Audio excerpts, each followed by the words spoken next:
Speaking of scientific programmers, we have one rock star guest who is joining me today. We have Li Ren, who is currently a senior scientific programmer at NASA Goddard Space Flight Center.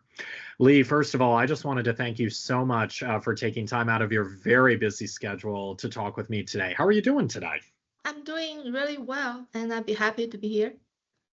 Awesome. Glad to hear it. We're very psyched to have you here as well. And I think, as we can all agree, it is a great day at SSAI. Am I correct? Yeah.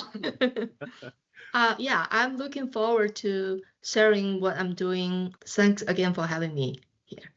Absolutely. It's our pleasure. We're very thrilled to have you here. So, Lee, what I wanted to do was, in relation to this podcast episode, I wanted to ask you a series of questions based on your work that you currently do for SSAI. I think our audience is really going to enjoy our conversation today.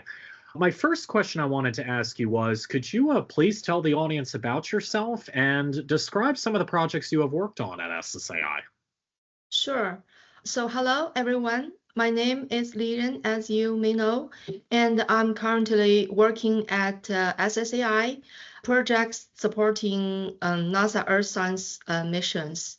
So at SSAI, I had the opportunity to work with many talented scientists, engineers, and data specialists on projects spanning atmospheric science, oceanography, satellite data processing, and numerical modeling.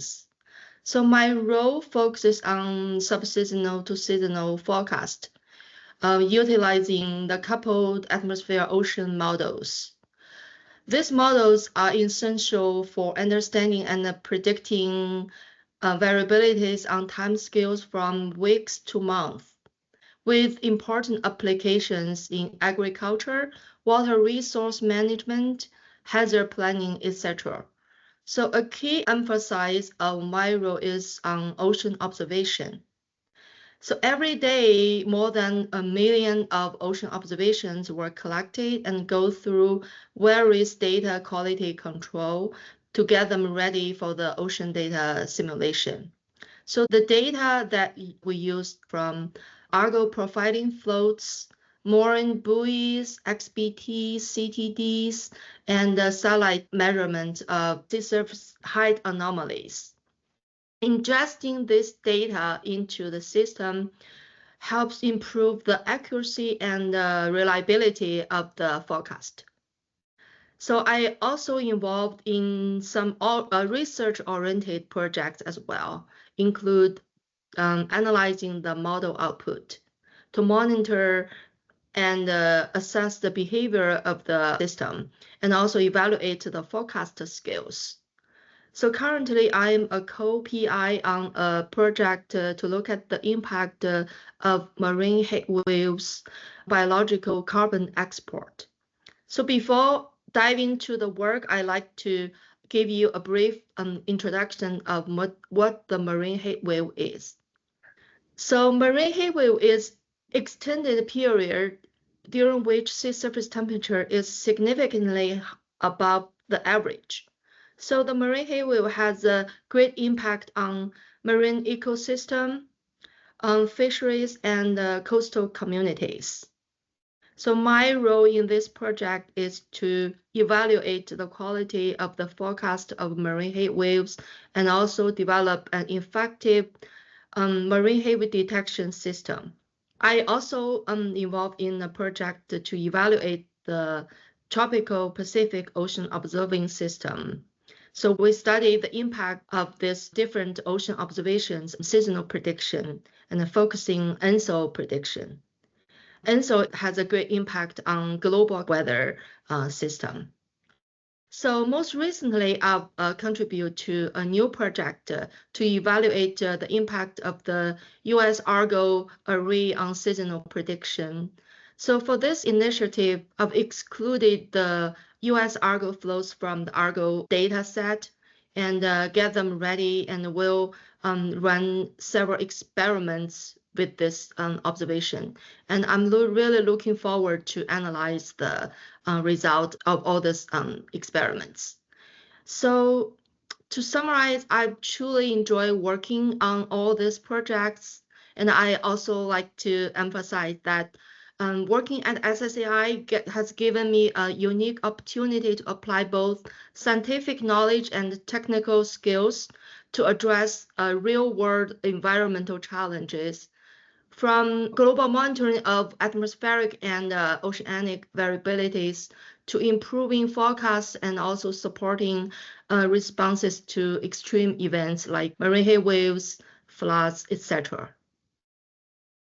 Wow, that's absolutely fantastically. I really appreciate you breaking down all the different projects that you have been involved with. And I actually learned something new in regards to marine heat waves. I've heard of them, but I never actually knew some of the important concepts, associated with them. So I appreciate you breaking that down for our audience and viewers. And it's great to hear that you enjoy the work that you're doing and that SSAI is allowing you to do this kind of work. So that just shows, in terms of enjoying the work, it definitely makes a difference. And I definitely am someone at SSAI who's been here about a year and a half. There's definitely a true family feel, and that definitely makes all the difference in the company as a whole as well. So again, Lee, I really appreciate you highlighting your experiences and each of your projects that you have been involved in as well. Lee, my next question I wanted to ask you was, you spoke about your background and how it spans oceanography and scientific programming over at the Global Modeling and Assimilation Office, also known as the GMAO. How do these seemingly different fields connect in your day-to-day work, and how have they uniquely prepared you to tackle complex challenges through modeling and data assimilation? Oh, absolutely. So while the oceanography and scientific programming may seem like distinct fields, but on the surface, but they are deeply interconnected to my day-to-day work. So with my oceanography background, it provides the scientific foundation necessary to understand the physical processes like ocean circulation, air-sea interaction, thermohaline dynamics. And this process are essential components of the Earth system and play a critical role in subseasonal to seasonal predictions. So understanding this is key to improving predictions phenomena like ENSO, monsoon, and extreme weather patterns. So at the same time, scientific programming is the tool set enables us to represent this complex atmosphere and ocean processes in a quantitative and computational framework. So at SSAI, I work with, as I mentioned before, coupled ocean atmosphere models and data simulations. So this requires advanced coding skills to process large volume of observational data and also developing diagnostic metrics to compare the model with the observations. So what makes the combination of this powerful is not just understand the science, but to translate the physical, the science understanding into like algorithm, diagnostic, and also improvements in the model fidelity. So by fusing the scientific understanding with computational methods, we're not only improving the forecasting skills, but also helping society prepare for and respond to extreme events like marine heat waves more effectively. Absolutely, Lee. You brought up some excellent points in regards to the connections between, oceanography and, scientific programming. And, definitely as I think we can all agree, at SSAI, we're definitely, making an impact in our communities, and we're trying to save lives and help to, spread more awareness about the extreme events, like you mentioned, such as marine heat waves. But there definitely is a true interconnectedness because, in terms terms of the data, it sometimes can be complex. So we definitely have to have, tools in place to be able to, analyze it and, see how best we can educate our communities even further. So again, I really appreciate you highlighting some of those similarities and also some differences as well, but especially the fact that they are interconnected there. So that was very well said. My next question I wanted to ask you was, with, again, your unique background in oceanography and scientific programming and your role at the GMAO, you are at the intersection of science and data, as you mentioned, and that drives real-world solutions. Can you walk us through how your work contributes to addressing challenges like extreme events such as marine heat waves, like you mentioned, and how SSAI is playing a role in translating scientific insights into meaningful action? Yeah, thank you. That's an excellent question. So, as my current role in SSAI, I'm deeply involved in efforts to understand and forecast marine heat waves, which are increasingly frequent, intense, and impactful events. So as I briefly mentioned before, what the marine heat wave is and how impactful they could be. So accurately forecasting marine heat waves is critical scientific and also society challenges, and is where my work directly contributes. Here is how. So first, I work with coupled atmosphere ocean models, which assimilate air-sea interactions, and these models are essential for predicting large-scale phenomena like ENSO and currents, and those can trigger marine heat waves or even amplify marine heat waves. And through data simulation, I incorporate ocean observation data to ensure the ocean state as accurate as possible at the time of initialization. And this is vital to have early detection and improve the forecast skills for marine heat waves. And also, the last but not the least, I developed the diagnostic tools to evaluate how well the simulations are, and the feedback could improve the model physics and also data integrations over time. So SSAI plays an important role by supporting this cutting-edge work, bringing together scientists, engineers, and programmers to translate Earth system science into real-world applications.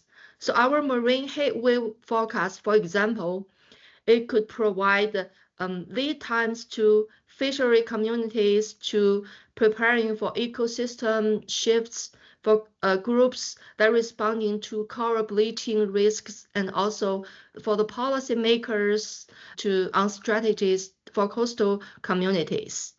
So in summary, my work supported by SSAI aims to make marine heat wave forecast more reliable and actionable.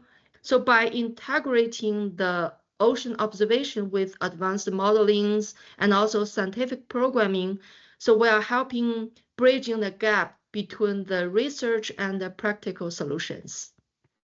Wow, that's absolutely fantastically, and I really appreciate you highlighting how SSAI is playing a key role in translating these scientific insights into meaningful action. Because, like you said, if we're able to influence policymakers and decisions that are made, it can definitely make a difference, especially if there's a problem. And I know you brought up coral bleaching, which is a big issue that is going on right now. I remember I took a graduate school course previously where I learned about coral bleaching, and I think I did a brief experiment on harmful algal blooms, which was very cool. So, Yeah. but it's those kinds of topics and events that are going on that really enable, based on our work, for people to be able to see and take action. So that way we can try to mitigate some of these problems and these harmful effects even further. So that's just absolutely incredible. And Lee, like I said, I really appreciate you explaining that a little bit further. And Lee, my final question I wanted to ask you was, and this is a fun question, just as a side note. But the question is, if you could build a sci-fi inspired device using your knowledge of oceanography and scientific programming, something to help humanity tackle a major challenge, what exactly would that be and how would that work? Hmm, that's a fascinating question. So, if I could build a sci-fi inspired device based on my background, it would be a fleet of autonomous underwater mini drones. So the mini Oh, drones means it's small, like a football size, and mhm. it's self-powered using solar energy and also ocean thermal gradients. It option like continuously drifting to different depths and travel across the ocean. Using advanced AI, the micro drones would work as a smart network, collecting real-time data on key ocean variables like temperature, salinity, nutritions, oxygen, chlorophyll concentrations, etc. So this information would fit into the global monitoring system and help detect early signs of events like marine heat waves, like you mentioned, harmful algal blooms and coral bleaching. And also, I would think that each bones would be equipped with onboard computer, a sensor, and also navigation system. This allow the mini drones to make decisions in real time. So to adjusting their locations and depths according to the changing ocean conditions. For example, if one area starts to signal like early sign of marine heat waves, the nearby mini drones would automatically come to this area to increase the sampling of the measurements. So this would collect more like information, would help detection of the marine heat wave and also improve the forecasting. Oh, wow, that is super cool, Lee. And I was going to say those mini drones, that would be very cool, to see them in action. So I think that this is, definitely something that can be worked on, in the future and incorporated. And I like how you mentioned about AI, too, as well, because AI and especially machine learning has definitely grown over these last several years. And I was just curious, just as a side note, since you brought up AI, do you and your team members like use AI and like machine learning? And if so, how is your work like influencing AI and like machine learning and making a difference in our communities? Oh, so we at our group, we mostly focusing on the dynamical models. But I know there are some other groups, they are working on the machine learning technique to improve like forecasting and also like using all this data information to improve the analysis. Yeah. But we Gotcha. Yeah. mainly focusing on the dynamic models. Gotcha. I appreciate that clarification. I wasn't sure if like you used like AI in any way, so I just wanted to ask that just as a side question. So, but that's awesome, well, Lee. Like I said, I really appreciate you highlighting that cool device, and that's going to be super cool, to see it at some point potentially in the future. Lee, with that, again, I just wanted to thank you so much for taking time out of your very busy schedule to talk with me today. You are truly a rock star who is really making an impact and a difference globally, and everybody around the world is going to continue to be fascinated by the great work that you and your team are currently doing right now. Please definitely keep us posted and let us know about any additional insights and innovations that come with your continued work and research, and we cannot wait to highlight it. Thank you so much. And it's my great pleasure to be involved in this event. Thank you.